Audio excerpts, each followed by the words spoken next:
Hey everyone, hope everybody is staying safe and staying healthy and staying indoors as much as you can and keeping with this quarantine theme that we have going of things to do.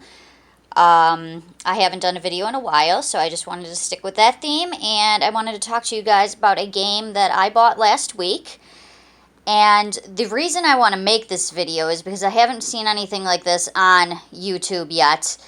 What I did was I went to Target last week, and I've been playing a lot of board games and card games lately, so I wanted to kind of up my stash of them. So I wanted to look for a game, and I found this one, and I bought it, but this dummy did not notice something in the corner that says that. Now, I am currently a quarantine household of two.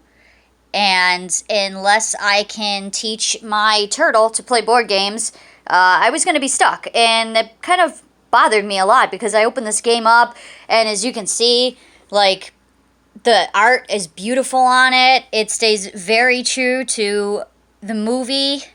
And if there's something in this world that I love almost as much as professional wrestling, it is horror. And I even have Shining picture on my wall, so I am big horror fan, big Shining fan. So when I seen this, I just thought it was a great idea. But I needed to figure out if we could make up a version or kind of modify it a little bit so it would work for two people, and I was able to make that work. So I just kind of noticed that there was, we tried Googling the Shining board game 2020 for two people, because there was also a version made, I want to say 1998, but this game just came out this year, so this is a different one. And I looked on YouTube, and there was nothing in the rules for two people. So what you want to do, if you want to play this for two people, you want to start with the room key and your token pieces, and everybody starts in the office. And the room key is just pretty much whoever goes first, and that rotates every month. And the month tracker is right there, and I will explain that a little bit later how that works. You're not literally playing this game for 5 months, although with the current conditions, who knows, maybe you could, you never know. Alright, so you want to take two pieces and just your average standard colored tokens, colored game pieces. If there's one thing I wish they would have maybe put a little more creativity into that, considering everything else is so intricate with this game. But no big deal. So you just want to take two standard pieces, put them in the office, take the room key of whoever goes first, and before you begin, you want to make sure that every player has two Shining cards, and you keep your Shining cards face down. So even you don't look at your own Shining cards until the end of the round. You want to take these tokens that look like this. You want 13 of those each, so you can pool those together and make 26 if you're playing two people. Then everybody gets 3 of these, and these are health tokens, and the best way to kind of explain that is if you play video games, that's like losing a life. Like, you have 3 to spare, so when you run out of those, you lose. So you want to start, whoever has the room key flips over the event card. So here's the event cards. I flipped over the first one, and they just pretty much give a kind of like a indicator for the game, just this round alone, just instructions on what you can or can't do. Like, for instance, this one is the caretaker's apartment may not be entered this round. So this whole round, you can move your pieces, but you can't go in there. You can't go in the caretaker's apartment. Some of the cards say don't use the stairs. I don't want to give them all away, but it's generally things like that, and it only lasts the one round. So the first round, the first person goes, and you can move one space over, or you can move more spaces than that, but you have to surrender one of your tokens. And you really don't want to do that too much because you're really going to need those.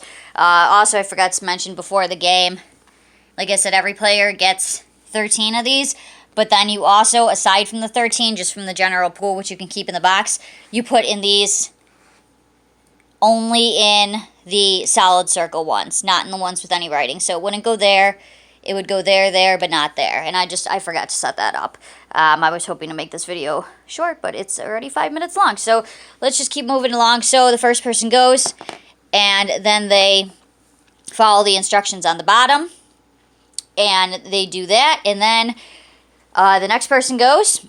You guys can both be in the same room if you want, it doesn't matter, or you don't have to be. Then this person would follow those instructions, and then that round is over. So then what you do is you take the next event card. Now when you get one, that's green, so you would play that, but then you would keep going, and the round doesn't end until the color on top matches. You have to have 2 back-to-back matching colors. When you do that, you go into the shining mode, which means you need to find out if a player is possessed.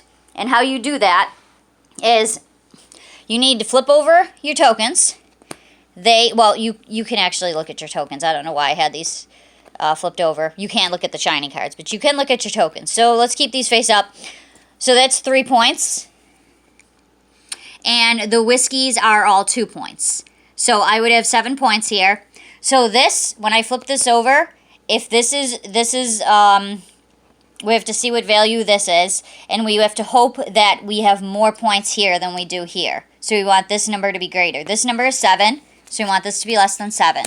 Oh, and it's tied, which means we're safe. We are not possessed, because we tied. Say this was a 5 and a 3, we would be possessed. If we're not possessed, and the other player's not possessed, we're fine. Then we can move on to the next month. But let's say one of those guys was possessed. Then what would happen is you would move in the same room together, and you could try and the possessed player could try and attack the other player. And how that goes is you roll the die, and if you get a blood splatter, then they have to give up one of their health tokens. Okay, but I rolled and I did not get a blood spatter. Now, if the player has a weapon matching this, so we have an axe, let's say I was possessed, I wouldn't get any points for striking with that because I don't have an axe, I have a knife. Now, if it landed on a knife, then I would get to possess the other player and they would have to give up a life token. So then, you just move on to the next month, and you flip another event card, and that would just be like starting over the next round. Now, you can play, as you see, the month 5 is in red. You have to play 4 months. We usually play 5. The 5th round is optional. It's just, I don't know, it's more fun. Why not play longer? So that is basically the Shining board game, 2020 version, the 2-player version. So I hope that that made sense to everybody. I would highly recommend getting this game. We've played it a few times already since we bought it last week, Wednesday, and I really enjoy it. It's nice to kind of nerd out with it, too, and put some horror music on in the background and just, enjoy this game because it's really, they did such a great job with the artwork on it. It's just really beautiful, and you get to see more stuff with the cards, too. It's the same way. The artwork is so detailed. The box is beautiful. You even see on the back of the board, you have the detailed artwork as well. So yeah, that is the Shining Board Game 2020 2-person version. I hope you guys enjoyed it. I really enjoyed this game. You can get it at Target. If you have any questions regarding this, I know I kind of talked a little fast because for some reason I always intend on making short videos and I never do it. I don't know if it's just because I'm a girl and I talk a lot. I don't know, but I can't make a short video. I'm trying. But anyway, so this one's almost 9 minutes. If I didn't explain something correctly, you're confused about something, again, this isn't anything in the instructions. It's supposed to be a 3 to 5 player game. I don't have 3 players, so we kind of modified the rules a little bit to make a 2-person game. You can do the same. I'm just saying if you see this game and you don't have 3 people in your household right now, I know we all, only have limited contacts accessible right now, obviously, but you really want to play the game, you can modify it and it can become 2 players. Just basically wanted to make this video so you don't have the small heart attack that I did, thinking that, oh my god, I just spent $25 on this game and now I either have to take it back or, I can't have it and I really like it. So, yeah, but we were able to make it work. So I hope that these instructions helped you. If you have this game, that is a different way to play it if you only have 2 people. Or if you're thinking about getting it, I do highly recommend it. But if I didn't explain anything good enough, again, just our kind of modified, made-up rules, so nothing is set in stone. You can obviously do everything your own way. But if you do want any clarification on anything I explained, feel free to drop it in the comment section. Any questions you have, I'd be happy to answer them. Just hit me up with that. Like, subscribe, comments. All right, guys. Take care. Stay healthy. Stay safe. Stay indoors. Bye. Mwah. Love you.